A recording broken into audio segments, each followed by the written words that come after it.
We strongly urge the U.S. to correct its mistake and withdraw the sanctions. Otherwise, the U.S. will face the consequences.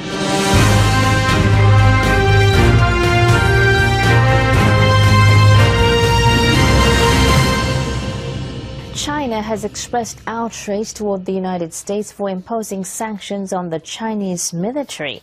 Washington says it took the measures because China's military bought weapons from Russia, a move that breaches another U.S. sanctions law punishing Moscow for meddling in the 2016 U.S. election.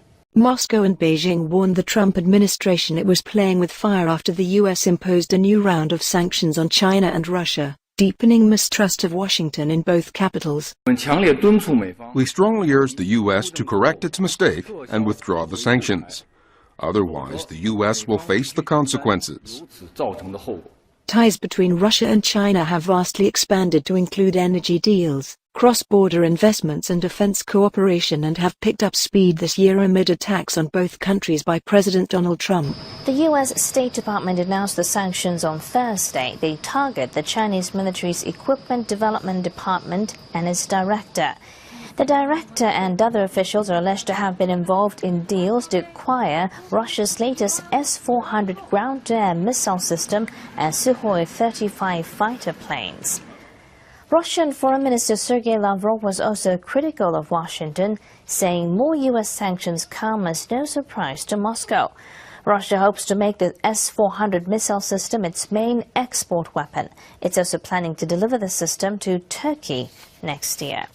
During a recent meeting with his Finnish counterpart, Putin called U.S. sanctions counterproductive and senseless. We hope that our American partners will eventually realize the uselessness of this kind of politics, and we will start constructive cooperation. But many U.S. and European politicians disagree. Sanctions sometimes, and most certainly in this case, are the right moral punishment to take in response to egregious illegal activity, even if they don't change Putin's behavior.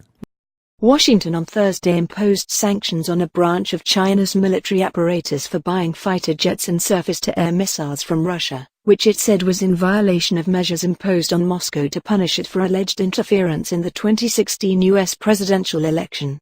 It also added 33 Russians to a list of people barred from making significant military transactions. Sergei Ryabkov, Russia's Deputy Minister of Foreign Affairs, said sanctions are futile and have turned into a kind of national entertainment for the U.S., noting that Thursday's announcement marked the 60th anti-Russian measure since 2011. No one will ever succeed in dictating their own terms to Russia. Operators of the Washington sanctions machine are advised to at least superficially familiarize themselves with our history in order to stop wasting their time, Mr. Ryabkov said in a statement. Playing with fire is stupid, because it can become dangerous. In Beijing, a spokesman for China's foreign ministry demanded the removal of the sanctions or bear the consequences.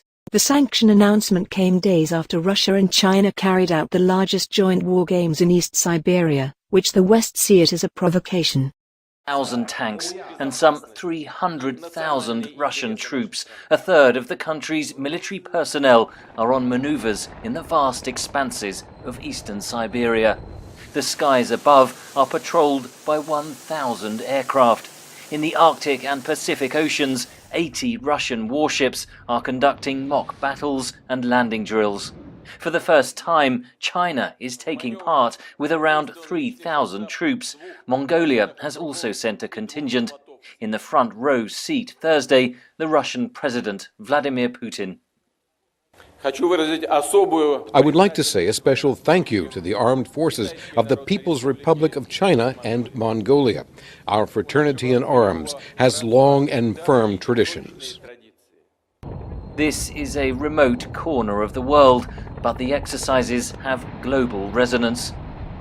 As well as demonstrating to the West that it has this alliance with China, it's also an opportunity for Russia to show what it's learned from its military interventions, for example in Syria, for example in eastern Ukraine, and how it's putting that to use in its military upgrades at the moment.